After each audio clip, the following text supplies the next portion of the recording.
Okay, so another opportunity for the four of us to sort of sit around today and have more of a discussion. Obviously, last time we covered how to combat boredom eating in isolation. So this week, one of the things that a lot of people have been speaking to us about is how to deal with a lack of motivation kind of in the current situation. But I think also it goes slightly further and can be like how to deal with a lack of motivation just generally. So who wants to start with some points about lack of motivation? Danny? That's very good, Andy. Thanks, Andy. Yeah, I think let's start with how we're defining motivation, because we spoke recently about kind of boredom eating and defining boredom. That was a little bit easier. Motivation is something that's kind of harder to pin down as to what that means. Like in my own head, motivation is a drive to complete something, or a drive to participate in a task, or if you've read like Atomic Habits, it's the action. You have a motivation is when an action of the kind of task, the discomfort of completing that task is less than the discomfort of not completing that task. So I think it's important to kind of have an idea of what we mean by what a lack of motivation might actually look or feel like, if that makes sense. Yeah. You stopped there for a chat now, I think so. Yeah, just opening it up for discussion. I think that makes sense, because I think, what you're saying there is that motivation is when it's easier to take action than just to self-loathe and just do nothing. I think that pretty much that sums it up. So I think you've said that really well.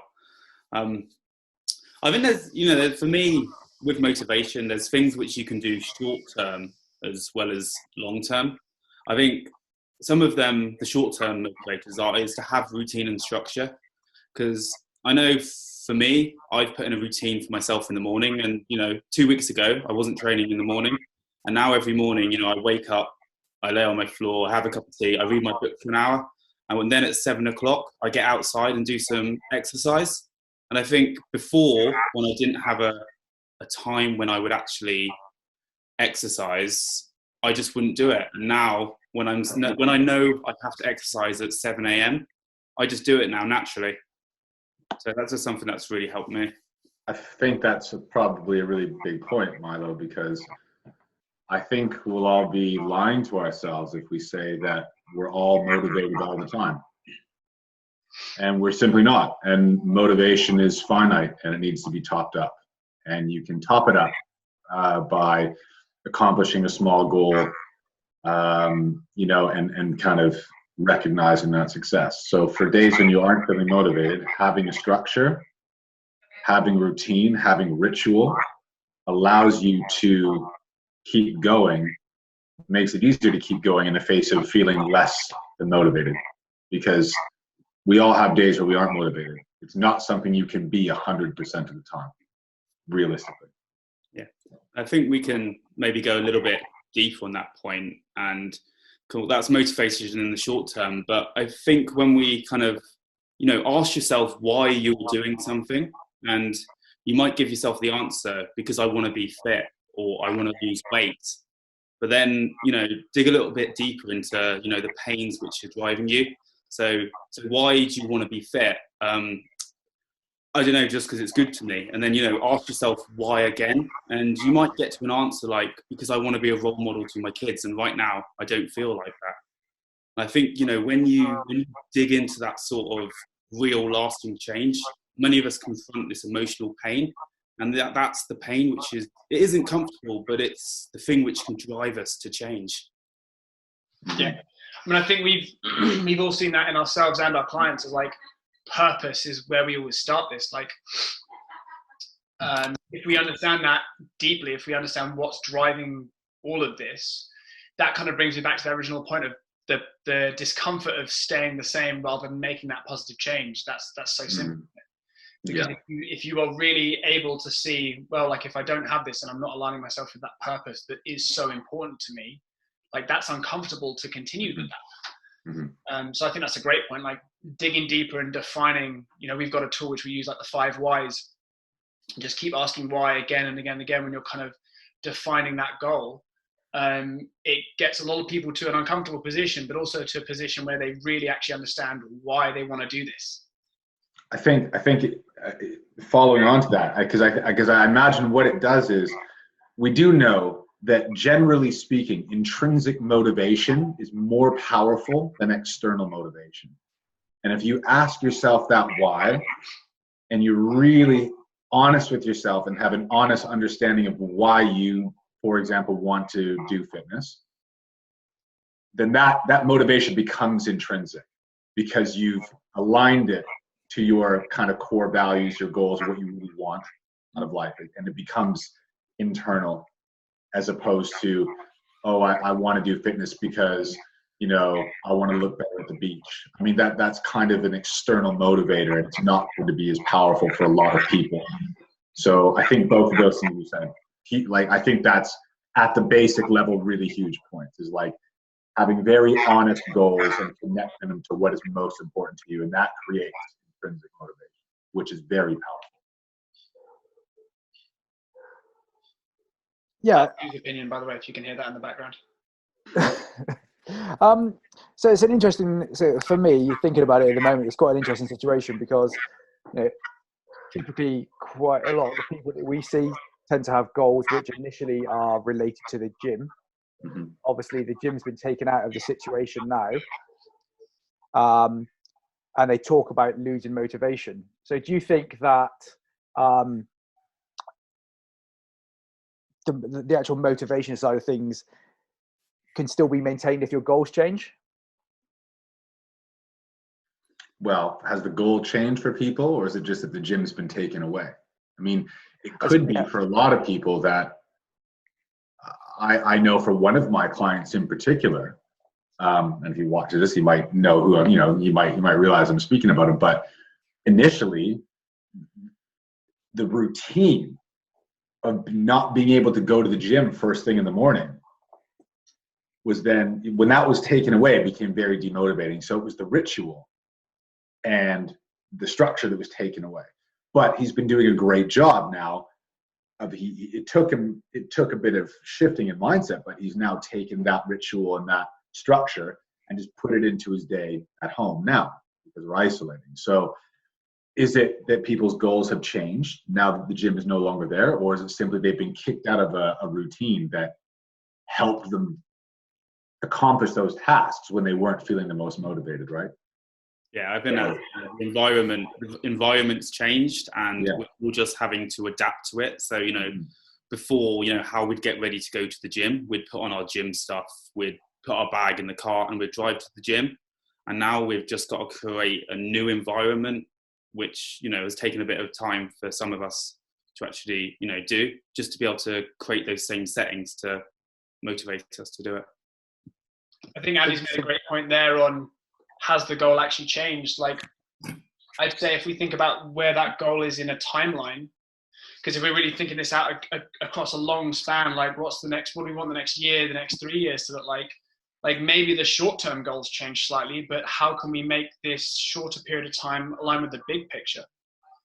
I can see how, you know, if we, in this phase or whatever we're looking at, we were looking at doing this, that might have changed, but we can reconnect to that motivation if we step back and go, well, hang on, I'm still on this long journey. I can still move along in that right direction. So do you think people, I know this could be a bit of an assumption really, but do you think people tend to initially get involved with fitness because their motivations are short term then? Yeah. I think if we're being honest, definitely. Yeah. Yeah. And I guess, and that's perhaps where we come in, right? Maybe to coach people, to help people step back and connect with a deeper, bigger goal. You know, I mean, we often talk about fitness, you know, being a journey, and we're helping guide people through their journey of fitness for a lifetime, to put it in OPEX language. You know, that's a long-term goal, you know. Climb the mountain at 90 years old. You may die at 90 when you reach the top, but you climb the mountain at 90. And that's something that we strive for. So I do think that there is, you know, and that might be part of, you know, social media and the environment we live in now, and people are bombarded with these short-term plans and short-term goals, and that's something that we kind of want to step back from, and connect people to like Danny says, a bigger, broader, long-term goal. And then, we're still in that process, regardless of whether the gym gets taken away or whatever we find ourselves in. Yeah. Okay. So on that basis, then, what do you think would be successful ways to try and make people? We've all probably spoken to some of our clients now that are struggling for motivation. What ways do you think they could potentially focus on more of a long-term motivation? Then, what sort of practices could they put in place? Because that seems to be one of the big problems at the moment. Yeah. I think we could all probably put our hands up and say, from a personal perspective, we're all used to training most of the time. Mm-hmm. But that obviously changed for us as well. So maybe we could ask it from a personal perspective. Obviously, Milo talked about having a ritual, getting up in the morning. Obviously, Danny, I don't know if you put anything in place. Yeah, for me, like, routine's the biggest one. I think I'm talking a lot to clients about this at the moment, of having routines that are enjoyable. Like, from a habit perspective, that's great. Having a warm up that slowly builds you into something. So if we're talking, again, it varies on the habit, but if we're talking exercise, that's a big one for a lot of people right now.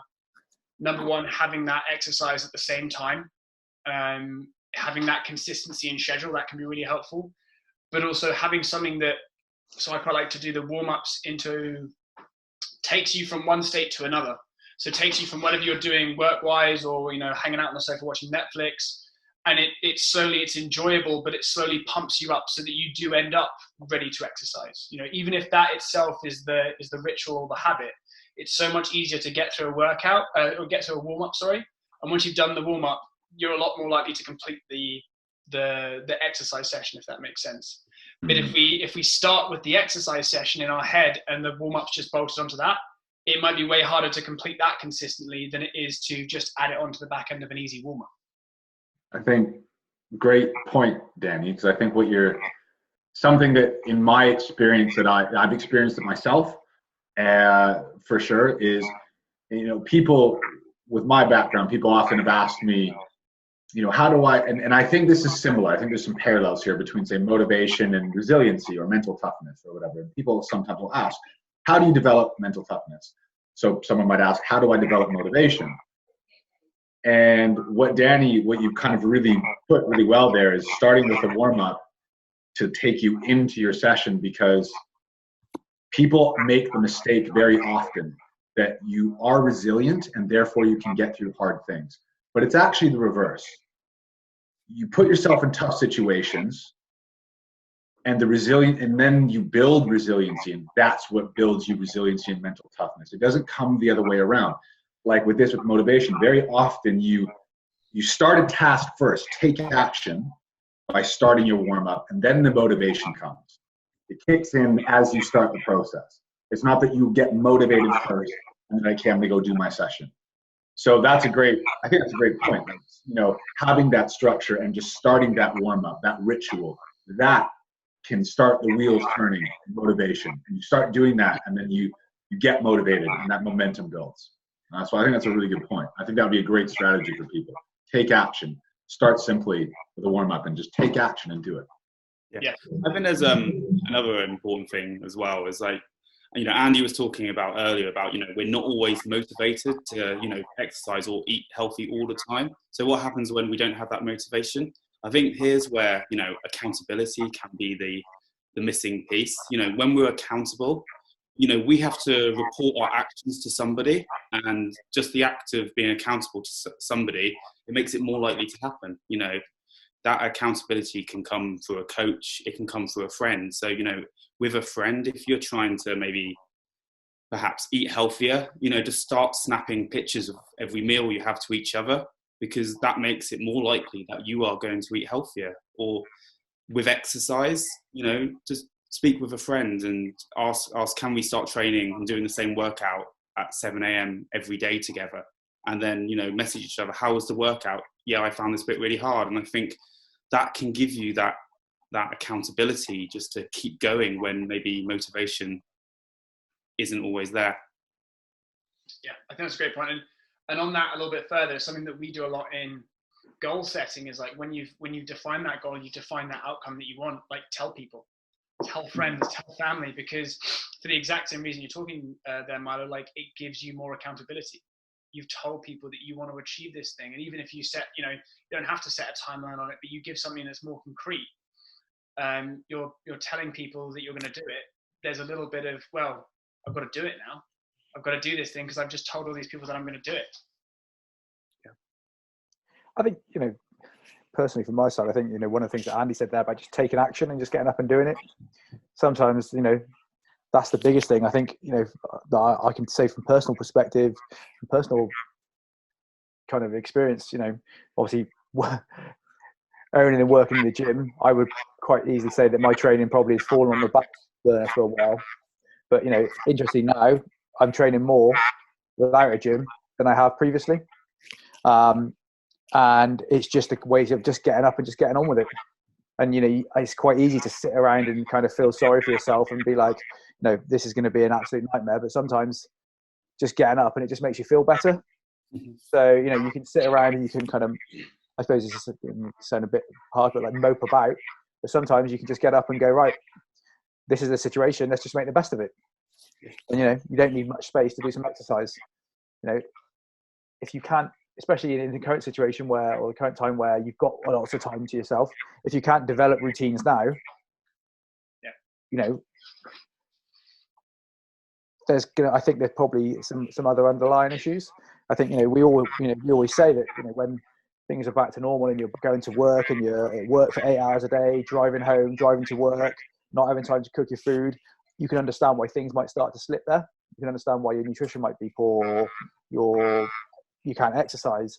But in this situation, everyone's in the same boat. You're getting up in the morning, you can have your normal 1 hour of exercise a day. Apart from that, there's not much else to do. Obviously, you're working from home, but the travel time's been cut down. The ability to go out and have a few drinks and buy kind of junk food is not there. So sometimes people just need to take action and step up at this and make the decision to cook your food, make the decision to eat more vegetables, have a cleaner diet, make the decision, like we all know, you have to do 30 minutes of exercise. You don't need to be doing an hour and a half of exercise a day. But I think actually starting it and getting into a habit is a really good way of actually just getting some motivation. You do day one's going to be difficult, day 2, day 3, get to day 10 and you're still going. You've got some motivation there. Then sit down and think about your goals. What it'll probably make you do, it'll probably make you realize that the goals you had before were absolute bullshit. Yeah. You're right. And the thing is that there's language for this. So there's active versus passive motivation. And what you're talking about there is what we know to be true is that active motivation is what leads to success. Mm-hmm. Starting the task is what gives you motivation to continue. It's that, when you initially start with a task, you consistently need less and less effort to persist in that and want to continue with that task. Whereas so many people are going on the other end of the spectrum and they're waiting for passive motivation, and we know it's not coming. Like, unless you've just got that perfect YouTube video that's going to come out with a great motivational speech just at the right time to inspire you to go, like, it's not going to happen. We have to, if we're going to take control of the situation, we have to go for that active model rather than the passive one, because the passive one we can't bank on. Mm-hmm. Yeah. And the great thing is, we have control over that. The best time to start something is right now. And we are in a position where we can control that. And just taking that first step is that's so big.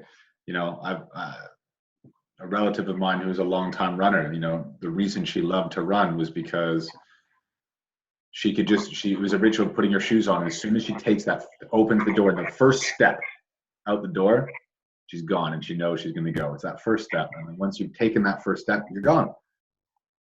And then boom, you're on your way. So here's a question then. I might be putting everyone on the spot now. What is one ritual you could put in place to start? Just to start. So I'll say one that I've already said, and I'm combining it. So number one, if we're talking about exercise, choose the time that you're going to exercise and have that consistent. Whether you're training 3 times a week or 7 times a week, make sure it's the same every day, and put a habit that's easy to complete, like a warm up, as that kind of initial routine. Because if you know the time and you know the first 5 minutes of what you're going to do and it's easy to complete, it's way easier to complete that exercise following on. Yep. Yeah, I think, the thing which I said initially that helped me get out the door was just get into my gym stuff before I go. There's a habit. Once I've got into my gym stuff, it's easier to get out the door and actually go for that run or do that exercise in the park in the morning. So that's what's helped me. Andy? You guys have got it covered. That's what I really would have said. Forget if we're talking about personal experience. For me, and I don't know how many people will be able to relate to this, but for me, a lot of my motivation, if I'm very honest, comes simply from, fear of going back to where I was before. Yeah. So like I spent a good part of my life until my mid-late 20s is like really big, 22 stone. And I have a deep intrinsic fear about going back to that place. And so for me, the pain, like Danny talked about, the pain of doing nothing and going back to that place is not, is far, far greater than the pain of the effort it takes for me to get up and train. So for me, I guess for me, it's a deep, deep psychological, intrinsic experience and goal. And I think that, like it's been talked about earlier on, the more that we can be honest with ourselves and connect our goals with that kind of thing, with a deep why. So I have a very deep why as to where I came from. And it's very powerful, and it's the thing that keeps me going forward. And the more that we can do that, so this isn't exactly like a day-to-day easy habit to do, but the more that we can sit down and really think about connecting our goals with that core value, that core experience, that will create motivation. It's worked for me for a decade now, 10 years worth of motivation, and never really, doing it smartly, but always consistently training is because I'm so deeply connected to that and to how it was before. So I think if you were to summarize that in slightly less words, would be basically kind of understanding your current, basically understanding why you train. Yeah. Having a realistic long-term goal. Yeah. I think from my side of things, all I would probably add to that, and I just use my, the current situation, is just kind of bite off small pieces. So, don't sit here and, we're stuck at home. Don't plan to be able to run a marathon in 3 weeks at home. So, if you want to get out and do some running, just get out and do 20 minutes of running, or just get out and do 20 minutes of movement. And I think take action on things that are realistic would be my thing to add on that. Don't go from not training to suddenly trying to train for 2 hours a day in your garden, lumping loads of things around. Just get out and do 20 to 25 minutes of movement, and you'll feel better then, and slowly build from there. Attainable goals. Yeah, small tangible goals. I think that covers quite a lot of points. Does anyone else have anything to add around motivation? That's everything. I think that's everything. Perfect. Well, I think this has been another fun call to go through. So we're going to upload this to obviously the YouTube channel. So if you're watching it and you've got all the way through to this side, press like and subscribe and put some comments in. We're going to be putting some more stuff out over the next couple of days. What's the next thing we're going to put out? Have we decided? I think Mileage checking. I think it was about what we've put in place ourselves to help us cope with isolation. Yes, it was. Yeah. So more good stuff to come. Thanks very much, everyone, for your time. We will finish off there. The terrible way.